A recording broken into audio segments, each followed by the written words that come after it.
ઉમરેઠના રામ તળાવમાં એક મૃતક 1 દિવસની ઉંમરનું એક બાળક મળી આવેલું. તે દિશામાં ઉમરેઠ પીએસઆઈ દ્વારા તપાસ કરાવતા પેનલ ડૉક્ટરથી પીએમ કરાવેલું અને ડીએનએ સેમ્પલને કલેક્ટ કરી અને જે ભોગ બનનાર છે તે મળી આવેલી.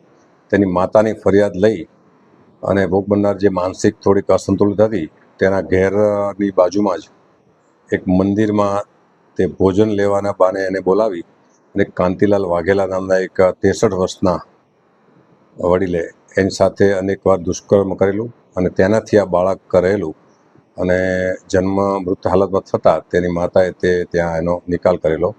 આવી ફરિયાદ લઈ હાલમાં કાંતિલાલ વાઘેલાને અટક કરવાની કાર્યવાહી ચાલુ છે.